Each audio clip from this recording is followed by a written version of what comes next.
Our top focus at this hour. Western countries fear that Russia is preparing a pretext for a new assault on Ukraine. While Moscow denies any plans for an attack, it has signaled an unspecified military action unless the West agrees to its demands. Amid this Russian aggression, Kiev has asked Western countries for arms to help it protect itself. NATO allies are aligning with Kiev and identifying ways to assist the Ukrainian government. After Russia's annexation of Crimea in 2014 and the outbreak of the war in eastern Ukraine, the United States has been Ukraine's most powerful supporter. On a visit to Kiev, a bipartisan group of U.S. senators has promised solidarity and weapons to Ukraine. These weapons could include Javelin anti-tank missiles, Stinger missiles, small arms and boats. The senators have further warned the Russian president against launching a new military offensive against Ukraine.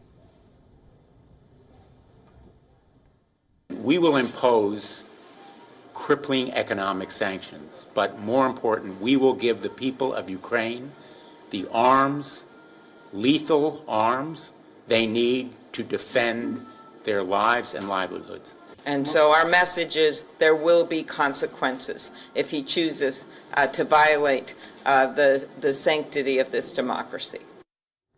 Britain has also begun supplying anti-tank weapons to Ukraine. It will help defend itself from a potential invasion.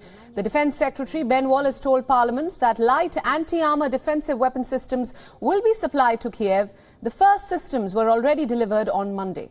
Moreover, a small number of British personnel would then provide training for a short period of time.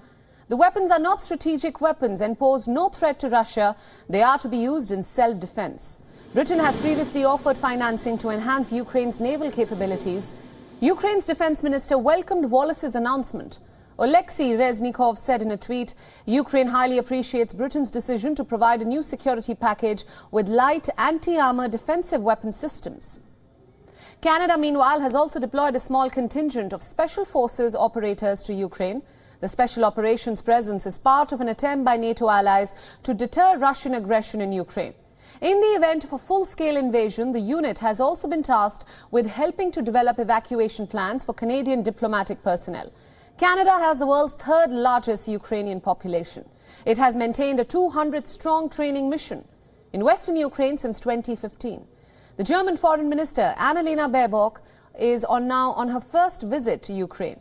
During a meeting with the President Volodymyr Zelensky, Baerbock said that she hoped that tensions with Russia could be solved using diplomacy. But she said, and also warned, that Moscow would suffer if it attacks its neighbour, in fact. Baerbock added that Germany will do everything in its power to guarantee Ukraine's security. Wir werden alles dafür tun, die Sicherheit der Ukraine zu garantieren. Wir werden alles dafür tun, die Sicherheit in Europa zu garantieren. Und deswegen aber German Chancellor Olaf Scholz, who is visiting Madrid, also said that everything must be done to avoid military intervention in Ukraine, adding that any military aggression would have serious political and economic consequences.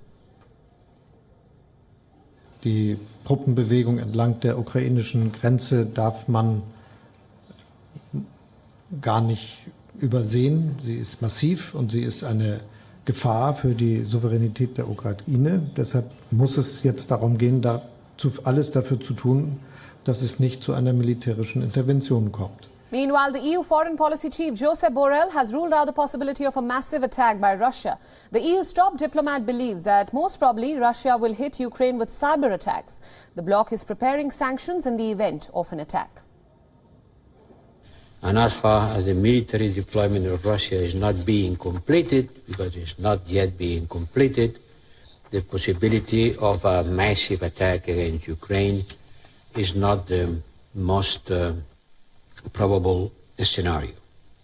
There are other ways of attacking, like the cyber attacks, like the one that the Ukrainian government suffered on a certain number of their websites.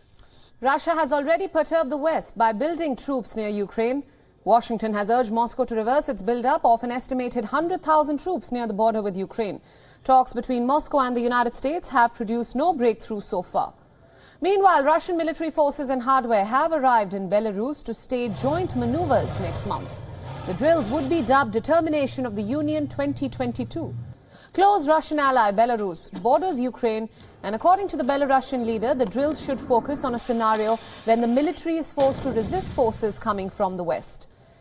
Russian soldiers also took part in tactical exercises. In the Rostov region near the Ukrainian border, troops conducted exercises on engineering exploration, fortification and mining. WION World is now available in your country. Download the app now and get all the news updates on the move.